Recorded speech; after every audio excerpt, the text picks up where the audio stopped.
हम गॉस्पल जो सुसमाचार का संदेश पार्ट 1 बुनियादी सिद्धांत फर्स्ट प्रिंसिपल उसको हम देखने जा रहे हैं। पहले पार्ट में गॉस्पल मैसेज के बारे में आपको 3 प्रश्न दिए गए थे।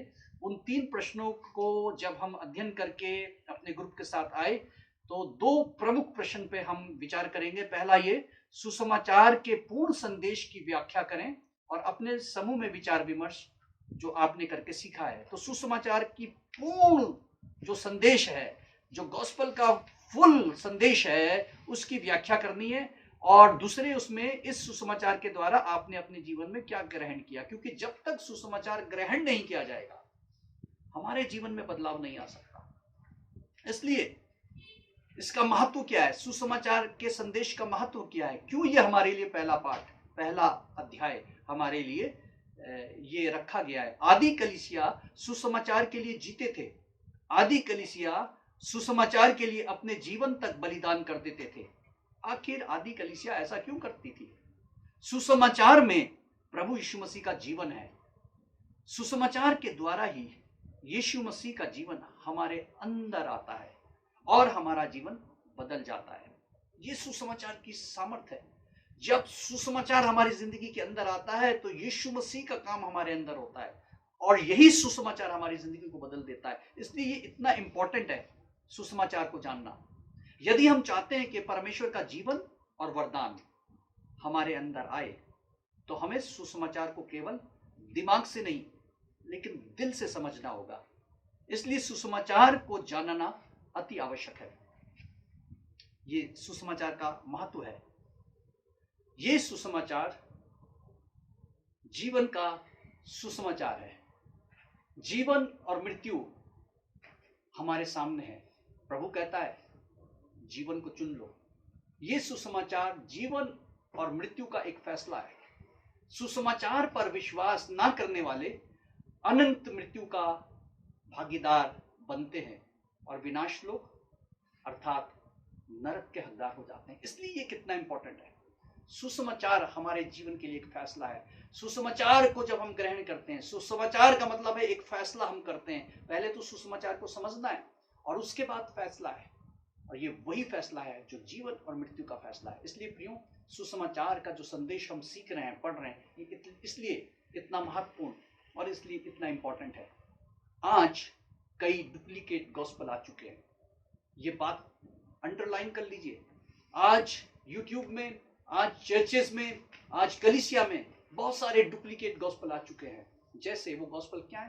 Prosperity gospel, social gospel, liberal gospel, और चर्च इनके कारण टूट और बिखर रहे हैं। क्योंकि यदि वे सही गॉस्पल को जानते तो बच जाते। आज कलीसिया और कलीसिया के लोग अगर सही गॉस्पल जानते तो वो बिखरते नहीं, टूटते नहीं, डिवाइड नहीं होते, बट नहीं जाते। और इसलिए आज ये सारे गॉस्पल हमारे चैनल्स में, चर्चेज में, और यहां तक कई पासबान उनको नहीं मालूम, शुद्ध समाचार नहीं मालूम, शुभ संदेश नहीं मालूम, गॉस्पल नहीं मालूम। इसलिए वो क्लैरिटी से नहीं लिख पाते कि गॉस्पल क्या है। इसलिए प्रियो, हमारे इस अध्याय में जो सबसे पहला पाठ है वो यही है। हम अपने आप को प्रभु की सेवा के लिए तैयार कर रहे हैं, लेकिन इससे पहले प्रभु की सेवा के लिए तैयार कर रहे हैं, हम गॉस्पल के द्वारा अपने आप को प्रभु के लिए तैयार कर रहे हैं। क्योंकि प्रभु इस गॉस्पल के द्वारा हमारी जिंदगी में काम करता है, हमें बदलता है। और सही गॉस्पल अगर हमें हमारे पास है तो हम इन सब गलत शिक्षाओं से बच सकते हैं। आदि कलीसिया के प्रत्येक विश्वासी सुसमाचार को ठीक से समझते थे। वे सुसमाचार पे विश्वास करते थे, वे सुसमाचार का प्रचार करते थे। इसी सुसमाचार से उन्होंने अपने अंदर परमेश्वर का जीवन पाया था। ये एक नया जीवन था। इसको बदला हुआ जीवन भी कहते हैं। इसलिए वे सुसमाचार के लिए अपनी जान तक दे देते थे, क्योंकि वो सुसमाचार को समझे थे। प्रियो, आज ये सुसमाचार अगर हम ठीक से समझ कर और ठीक से प्रचार नहीं करेंगे तो हमारी जिंदगी में बदलाव नहीं आएगा। जैसा हमने पहले कहा, इस सुसमाचार को हमें दिमाग से नहीं समझना, हमें इसको दिल से समझना है। और इसलिए इस पाठ्यक्रम में हम यही सीखने की कोशिश करेंगे। आदि कलीसिया ने इसको ठीक से समझा। आदि कलीसिया ने इस सुसमाचार को इस गॉस्पल को करिग्मा भी कहा। ये करिग्मा के नाम से जाना जाता था, और करिग्मा हर एक विश्वासी के दिल और दिमाग में ऐसे उतरा हुआ था कि आदि कलीसिया इस करिग्मा के लिए, इस गॉस्पल के लिए जीती थी, इस गॉस्पल के लिए अपने जीवन को जीते थे, इस गॉस्पल के लिए मर भी जाते थे। तो इसलिए वास्तव में सुसमाचार क्या है?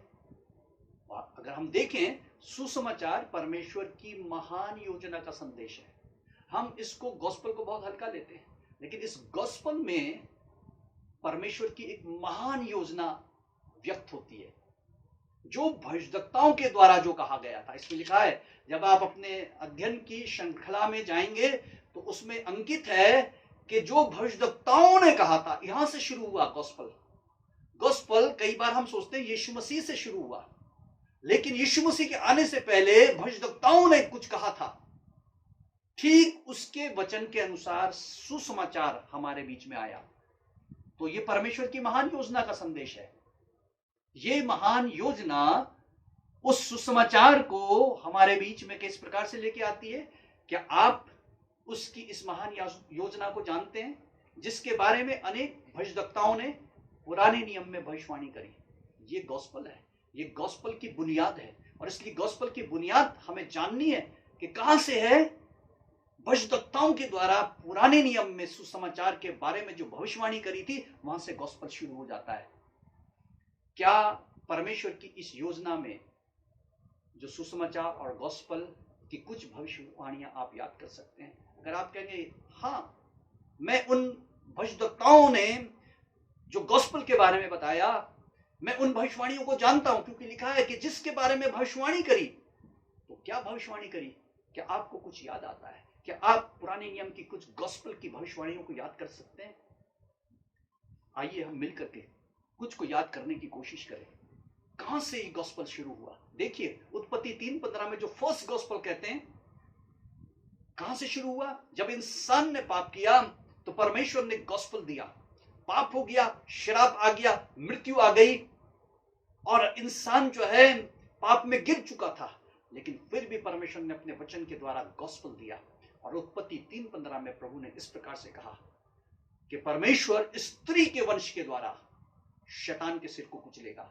स्त्री का वंश, इंग्लिश में लिखा है सीड। एक सीड के द्वारा, एक वंश के द्वारा जो पाप जगत में आया है, जो शैतान ने इस संसार में पाप और मृत्यु को लेकर आया, उस शैतान के सिर को कुचलने वाला भी स्त्री के वंश से होगा।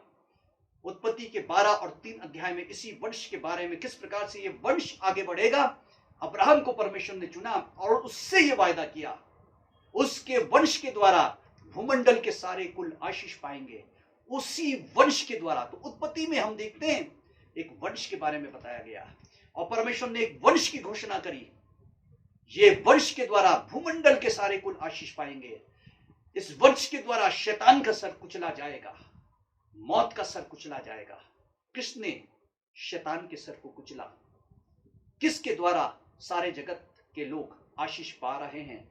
ये गॉस्पल है। अगर आप जानते हैं किसने शैतान के सर को कुचला, वो गॉस्पल है। किसके द्वारा सारे जगत के लोग आशीष पा रहे हैं? खुशखबरी है, ये गॉस्पल है। निर्गमन में गॉस्पल है। वो गॉस्पल कैसे हमारे सामने आया? भविष्यवक्ताओं ने क्या कहा? याद करिए उन भविष्यवाणियों को। निर्गमन में वध होने वाला मेमना था, जो नर था, जो निर्दोष था, प्रथम वर्ष का था।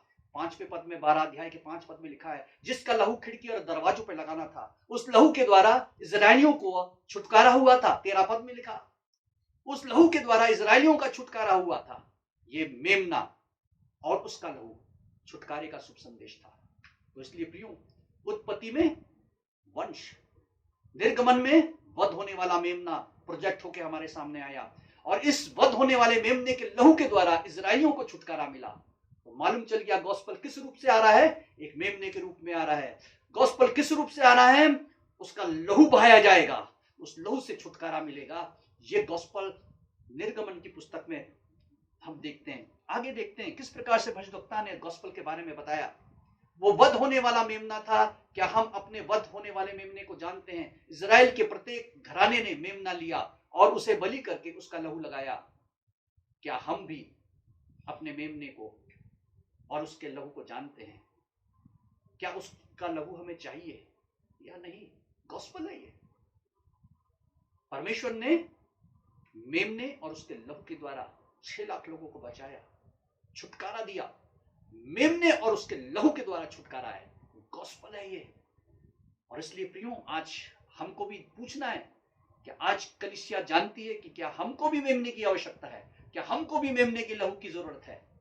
भजनों में आगे चल के हम देखते हैं गॉस्पेल है। पुराने नियम ने जो भजदक्ताओं में कहा, कितने लोग जानते हैं इस बात को कि क्या क्या बात गॉस्पेल के रूप में आई है? भजनों में क्या कहा गया? अगर वो उत्पत्ति में स्त्री का वंश कहा गया, निर्गमन में वो मेमना कहा गया, तो भजनों में वो अच्छा चरवाहा कहा गया। उस गॉस्पेल को पूरे भजनों में अच्छे चरवाहा के रूप में प्रस्तुत किया गया। भजन 2:1-3 में कहता है, जाति जाति के लोगों ने में हुल्लड़ क्यों मचाते हैं और देश देश के लोग व्यर्थ बातें क्यों सोच रहे हैं? पृथ्वी के राजा मिलकर और हाकिम आपस में सम्मति करके कहते हैं, आओ हम उनके बंधन तोड़ डालें। भजन 22:1 कहता है, हे मेरे परमेश्वर, हे मेरे परमेश्वर, तूने मुझे क्यों छोड़ दिया? ये कथन किसके लिए कहा भजन में? ये किसके विषय में कहा गया? भजन में ये बात अंकित है, अच्छा चरवा जब आएगा, जाति जाति के लोग क्यों हुल्लड़ मचा रहे हैं? एक हुल्लड़ होगा, एक आक्रोश होगा, पृथ्वी के राजा और हाकिम मिलकर के आपस में सम्मति करेंगे। किसके लिए ऐसा हुआ? किसने कहा, हे मेरे परमेश्वर, हे मेरे परमेश्वर, तूने मुझे क्यों छोड़ दिया? ये तो भजन में लिखा है। यही तो गॉस्पेल है, भजदक्ताओं के द्वारा जो कहा गया था। भजनों में अच्छा चरवा जिसके बारे में लिखा है भजन के 22 और 16 पद में, क्योंकि कुकर्मियों की मंडली मेरे चारों ओर मुझे घेरे हुए है, वे मेरे हाथ और पैर छेदते हैं, मैं अपनी सब हड्डियां गिन सकता हूं, वे मुझे देखते और निहारते हैं। ये भजन 22 में कहा, गॉस्पेल है। क्या कभी ये गॉस्पेल आपने भजन में देखा? भजन 22:18 क्या आता है? वे मेरे वस्त्र आपस में बांटते हैं और मेरे पहरावे पर चिट्ठी डालते हैं। अद्भुत अद्भुत बात है। इसलिए गॉस्पेल की शुरुआत आपके खंड में, आपके चैप्टर में लिखा है, क्योंकि जो बात भविष्यद्वक्ताओं के द्वारा कही थी, जब तक हमें भविष्यद्वक्ताओं के द्वारा कही हुई बात, जब तक हमें भविष्यद्वक्ताओं के द्वारा जो कहा हुआ गॉस्पेल है हम नहीं समझेंगे, हम गॉस्पेल की जड़ तक नहीं पहुंच पाते। किसके हाथ और पैर छेदे गए? किसके वस्त्र बांटे गए? गॉस्पेल भजन संहिता में। वो अच्छा चरवा भजन संहिता में। भजन 22:15 कहता है, मेरा बल टूट गया, मैं ठीकरा हो गया और मेरी जीभ मेरे तालू से चिपक गई। भजन 59, 69 और 9 में लिखा है, लोगों ने मेरे खाने के लिए इंद्रियान दिया और मेरी प्यास बुझाने के लिए मुझे सिरका दिया। किसकी जीभ तालू से चिपकी थी? किसको सिरका पिलाया था? यही तो सुसमाचार है। भजदक्ताओं ने ये सुसमाचार पहले से कह दिया, मेरा बल टूट गया, मेरी जीभ मेरे तालू से चिपक गई, मेरे को जब प्यास लगी तो मुझे प्यास बुझाने के लिए सिरका दिया। कौन है ये? कौन है ये अच्छा चरवा जिसके बारे में भजनों में लिखा है, भजनों में कहा है? भजन संहिता 110, 4 और 5 में लिखा है, यहोवा ने शपथ खाई और वो ना पछताएगा, तू मेलकीसिदक की रीति पर सर्वदा का याजक है। प्रभु तेरी दाहिनी ओर होकर अपने क्रोध के दिन राजाओं को चूर चूर करेगा। ये किसके लिए कहा? कौन मेलकीसिदक की रीति पर सर्वदा का याजक है? ये सर्वदा का याजक कहां से आया? ये मेलकीसिदक का याजक कहां से आया? प्रियो, ये किसके लिए कहा? भजन संहिता 118, 22 और 23 में राजमिस्त्रियों ने जिस पत्थर को निकम्मा ठहराया था वही कोने का सिरा हो गया। ये किसके लिए कहा? ये सुसमाचार है। भजन संहिता 118, 26 में लिखा है, धन्य है जो यहोवा के नाम से आता है, हमने तुमको यहोवा के घर से आशीर्वाद दिया। कौन कौन उसके नाम से आया? कौन जिसको राजमिस्त्रियों ने निकम्मा ठहराया लेकिन वो कोने का सिरे का पत्थर बन गया? कॉर्नरस्टोन कौन है? मेल्किसिदक का सदा का याजक कौन है? वो कौन है? यही शुभ संदेश है। प्रियो, भजन हो गया, लेकिन भविष्यवक्ताओं की पुस्तक और भविष्यवक्ता क्या केवल भजन तक सीमित रहे? नहीं, हम मेजर प्रॉफिट, हम माइनर प्रॉफिट अगर देखें तो उसमें भी सुसमाचार है। इसलिए एक खंड जब हम बोलते हैं ना भविष्यवक्ताओं की पुस्तक में लिखा गया, ये पुस्तक जब तक हम पढ़ेंगे नहीं, इन खंडों को हम जानेंगे नहीं, तब तक नहीं पता चलेगा। देखिए यशायाह में क्या कहता है, भजन से हटकर हम मेजर प्रॉफिट में आते हैं। भविष्यवक्ताओं ने क्या कहा? जिस प्रकार से उत्पत्ति में स्त्री का वंश, एक वंश को परमेश्वर ने प्रोजेक्ट किया, ये सुसमाचार था। निर्गमन में वो मेमने के रूप में, मेमना और उसका लहू, ये सुसमाचार था। भजन संहिता में हम देखते हैं वो अच्छा चरवाहा है, ये सुसमाचार है। और यशायाह में हम देखते हैं वो पीड़ित सेवक है, सफरिंग सर्वेंट, पीड़ित सेवक। वो सुसमाचार पीड़ित सेवक के रूप में आया और लिखा है यशायाह 53:1-12 में, मेरे ही लोगों के अपराध के कारण उस पर मार पड़ी। 8 पद में, मृत्यु के समय वो धनवान का संगी हुआ, यद्यपि उसने किसी प्रकार का उपद्रव ना किया, उसके मुंह से कभी छल की बात नहीं निकली। पद 9, कौन है जो अपराधों के कारण जिस पे मार पड़ी? कौन है जो मृत्यु के समय धनवान का संगी हुआ? और कौन है जिस पे दोष लगाए गए, उपद्रव किए गए, लेकिन उसने अपना मुंह ना खोला और उसके मुंह से कोई छल की बात ना निकली? ये पीड़ित सेवक कौन है? जो हमारे अपराधों के कारण घायल किया गया। पद 5 में, वो हमारे अधर्मों के कारण कुचला गया और हमारी शांति के लिए उस पर ताड़ना पड़ी। वो सताया गया फिर भी सहता रहा। ये गॉस्पेल है। लेकिन वो कौन है? यशायाह में वो पीड़ित सेवक जिसके बारे में कहा है, यहोवा को यही भाया कि उसे कुचले, वो अपना प्राण दोष बलि करके चढ़ाए। ये कौन है जिसने अपना प्राण दोष बलि करके चढ़ाया? सुसमाचार है भविष्यवक्ताओं की पुस्तक में, मेरा धर्मी दास अपने प्राण का दुख उठाकर बहुतेरों को धर्मी ठहराएगा और उनके अधर्म का बोझ आप उठा लेगा। कौन है जिसने दुख उठा करके अपने प्राणों को दिया और बहुतों को धर्मी ठहराया? ये गॉस्पेल है। कौन है जिसने हमारे अधर्मों का बोझ अपने ऊपर ले लिया? 11 पद जो कहता है, कौन है? ये सुसमाचार है। क्या आप जानते हैं ये सुसमाचार हमारे बीच में किस रूप में आया? वो कौन है? स्त्री का वंश कौन था? परमेश्वर का मेमना कौन था? पीड़ित सेवक कौन था? अच्छा चरवाहा कौन था? अगर आप इस कौन को जानेंगे तो आप जानेंगे ये सुसमाचार किस रूप से हमारे पास में आया। क्या आप जानते हैं ये सुसमाचार हमारे बीच में किसके रूप में आया? वो गॉस्पेल कौन है? करिग्मा कौन है? सुसमाचार और कोई नहीं, प्रभु यीशु मसीह है। वो प्रभु यीशु मसीह है। तो प्रभु यीशु मसीह के बारे में जो पुराने नियम से भविष्यवाणी करी थी, ठीक उन भविष्यवाणियों के अनुसार प्रभु यीशु मसीह जगत में सुसमाचार बन के आया। उसका जीवन सुसमाचार था। यीशु मसीह के जीवन के द्वारा ही सुसमाचार मनुष्य के लिए आया। किस प्रकार से आया? सुसमाचार किसके बारे में है? सुसमाचार परमेश्वर के बारे में है। जब हम बोलते हैं सुसमाचार, तो सुसमाचार हमें बताता है सुसमाचार किसके बारे में है? सुसमाचार परमेश्वर के बारे में है। उसने सबके साथ भलाई करी, आपके नोट्स में लिखा है। दूसरा बिंदु जब आपके नोट्स में आया, भविष्यवक्ताओं ने जिसके बारे में कहा था, जिसने सबके साथ भलाई करी। देखिए 2 पद कितने जल्दी जल्दी आ गए, लेकिन हम इसको गहराई से देखेंगे तो हमें मालूम चलेगा कि वो परमेश्वर के बारे में है, परमेश्वर की योजना के बारे में है, और उसने कैसे सबके साथ भलाई की। जैसा कहा गया था, वो दाऊद के वंश से उत्पन्न हुआ, वो पवित्र आत्मा से अभिषिक्त होकर भलाई करता फिरा और शैतान के सताए हुओं को ठीक करता रहा। यीशु मसीह के द्वारा ये सुसमाचार हमारे बीच में आया। यीशु मसीह ने क्या काम किया?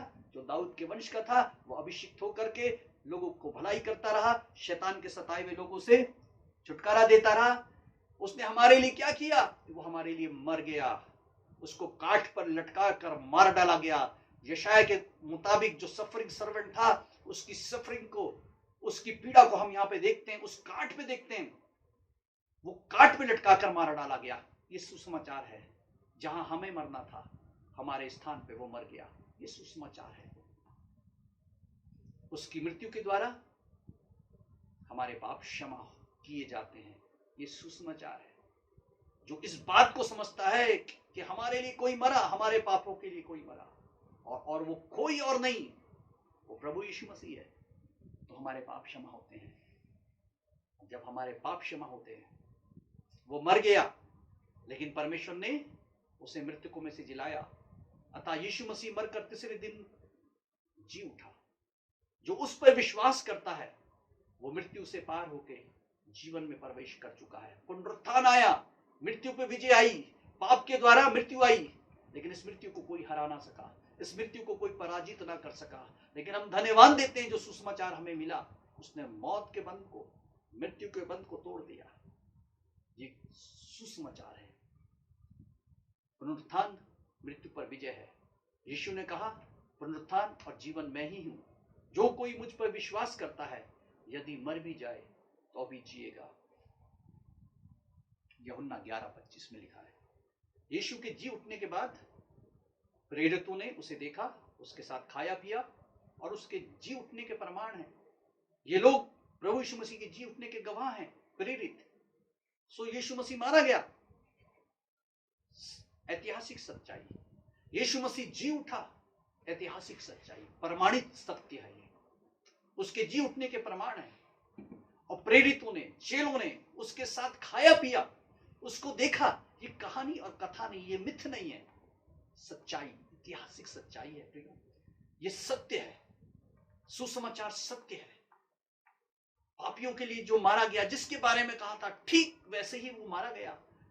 उसने दुख उठाया, वो कुचला गया, हमारी सजा उसने अपने ऊपर ले ली, और हमारी मृत्यु को खत्म करने के लिए वो मौत के बंधन को तोड़ करके, कब्र में जा करके, उस मृत्यु के बंधन को तोड़ करके, कब्र से बाहर निकल के मौत को विजय किया।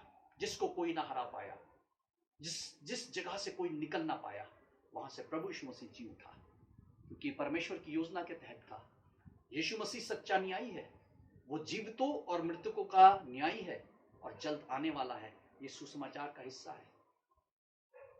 सुसमाचार परमेश्वर के बारे में है, और सुसमाचार परमेश्वर के बारे में है। तो परमेश्वर कौन है? परमेश्वर सच्चा न्यायी है। और परमेश्वर कौन है?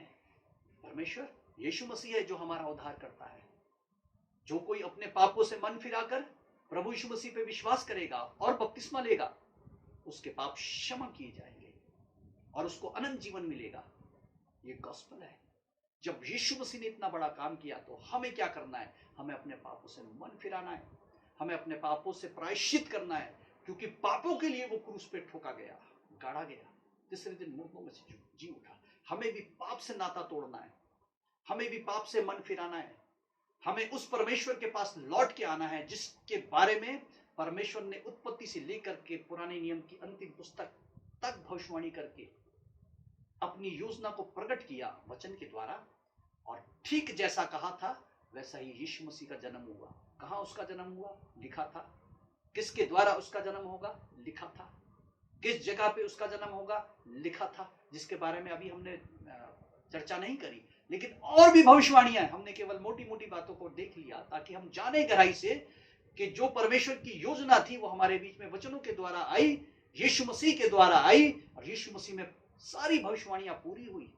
उसका जन्म के बारे में भविष्यवाणियां पूरी हुई, उसके जीवन के बारे में जो कुछ कहा था वो भविष्यवाणियां पूरी हुई।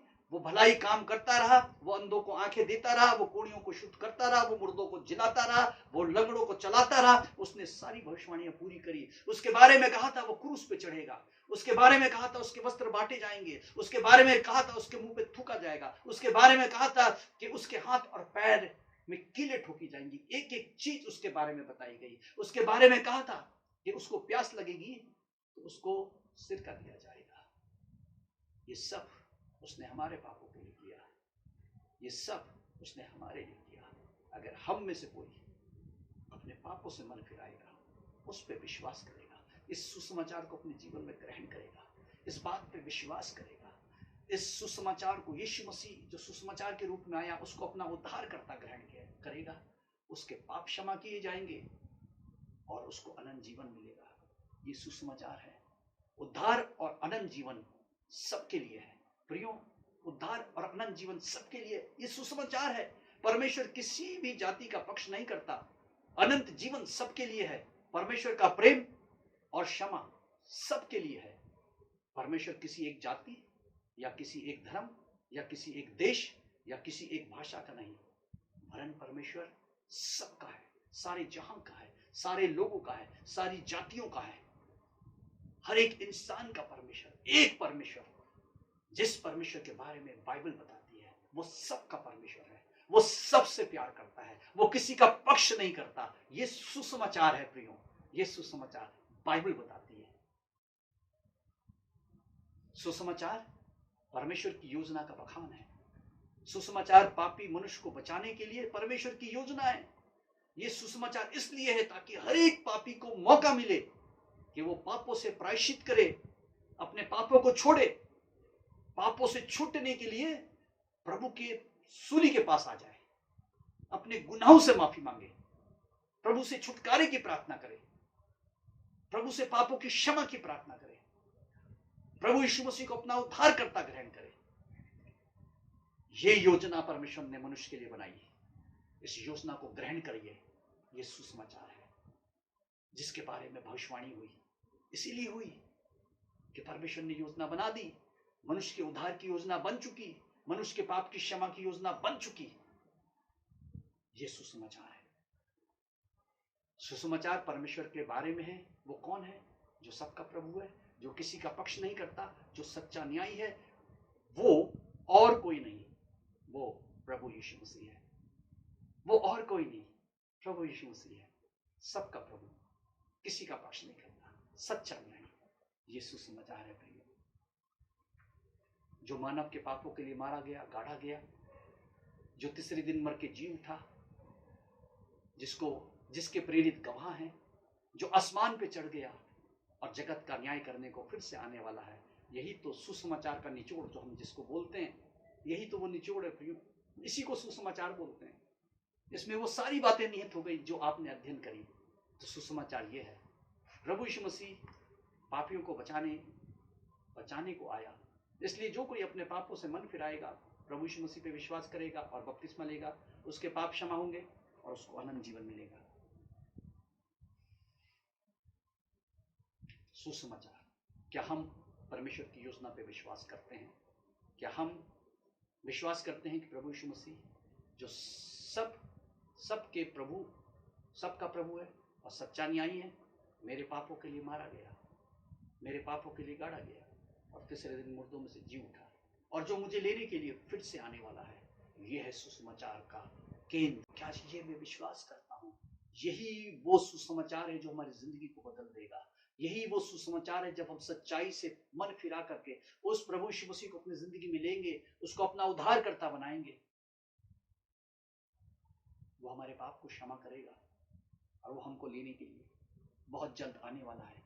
हम उसके लिए तैयार होंगे, हम उसके लिए पवित्र जीवन जीने के लिए, क्योंकि वो हमें पवित्र कर देगा, हमें पापों से क्षमा कर देगा, वो हमें पापों से छुटकारा दे देगा। अब हम उसकी संतान बन जाएंगे।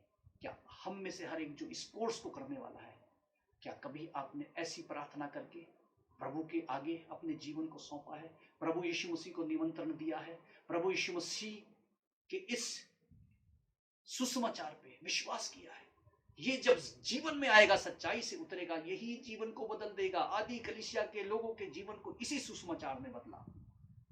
जब हम सच्चाई से प्रायश्चित करके प्रभु यीशु मसीह पे विश्वास करेंगे, हमारा जीवन अवश्य बदल जाएगा। ये सुसमाचार का ट्रांसफॉर्मेशन है, ये परमेश्वर का ट्रांसफॉर्मेशन है, हर एक के लिए है। प्रभु सबको बचाना चाहता है, प्रभु सबसे प्यार करता है। प्रियो, अगर अभी भी आपने प्रभु पर विश्वास करके, दिल से विश्वास करके, दिमाग से नहीं, दिल से विश्वास करके अपने पापों से प्रायश्चित किया है, आप समझ गए कि आपके पापों के लिए प्रभु यीशु मसीह मारा गया, गाड़ा गया, तीसरे दिन मुर्दों में से जी उठा, ये विश्वास करते हैं, ये परमेश्वर की योजना थी हमें बचाने के लिए, इस पे विश्वास करते हैं और ऐसी प्रार्थना करते हैं, तो प्रभु हमारे जीवन को आज भी बदल देता है। प्रियो, यही समाचार परमेश्वर चाहता है सारे जगत में फैलाया जाए। यही समाचार परमेश्वर चाहता है, इस सुसमाचार पे हम विश्वास करें जो हमारे जीवन को बदल देगा। इसलिए प्रियो, सुसमाचार जो हमने अध्ययन किया कितना महत्वपूर्ण है, कितना महत्वपूर्ण है, जो जीवन को बदलता है। अगर आज भी आप में से कोई ऐसा है जिन्होंने सुसमाचार को केवल दिमाग से जाना है, आज प्रभु फिर से आपको आश्वस्त कराना चाहता है, फिर से एक और दस्तक देना चाहता है कि हम सुसमाचार को दिमाग से नहीं, दिल से समझें। उन भविष्यवाणियों पे विचार करें, प्रभु की योजना को देखें कि उत्पत्ति से लेकर के मलाकी तक जो पुराना नियम था, कैसे करके प्रभु ने धीरे धीरे करके सुसमाचार के बारे में बताया, उस वंश के बारे में बताया, उस मेमने के बारे में बताया जिसका लहू बहाया जाएगा, उस चरवाहे के बारे में बताया गया जिसके कपड़े बांटे गए, जिसको प्यास लगी, जिसकी जुबान तालू से चिपक गई, जिसके हाथों और पैरों में कीलें ठोकी गई। उसकी योजना पहले से बता दी गई थी, जिसको हमारे अपराधों के कारण कुचला गया, जो हमारे अपराधों के कारण घायल किया गया, जो हमारे ही रोगों को सहने के लिए और हमारे दुखों को उठाने के लिए वो इस संसार में, इस जगत में आया। क्या इस सुसमाचार को, इस योजना को परमेश्वर के इकलौता बेटा, परमेश्वर का इकलौता बेटा, प्रिय पुत्र हमें बचाने के लिए, परमेश्वर की ये योजना पूरा करने के लिए सूली चढ़ गया? क्या आप इस योजना को जान गए? अगर ये बात समझ गए कि परमेश्वर का प्यार कितना बड़ा है, हमें बचाने के लिए उसने अपना बेटा, अपना पुत्र कुर्बान किया, बलिदान किया, हम उस प्रभु के पास आए, उसको दिल से ग्रहण करें और कहें, प्रभु मुझे भी छुटकारा दो, मेरा भी मेमना बन जाओ।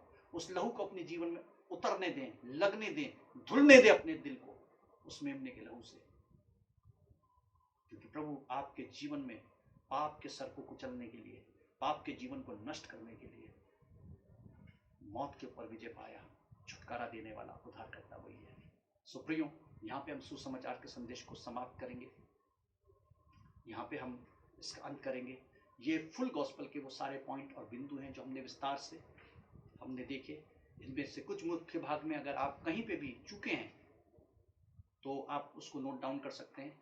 8 से 10 या 12 आप पॉइंट्स जैसे जैसे मुख्य बिंदु आप बता सकते हैं।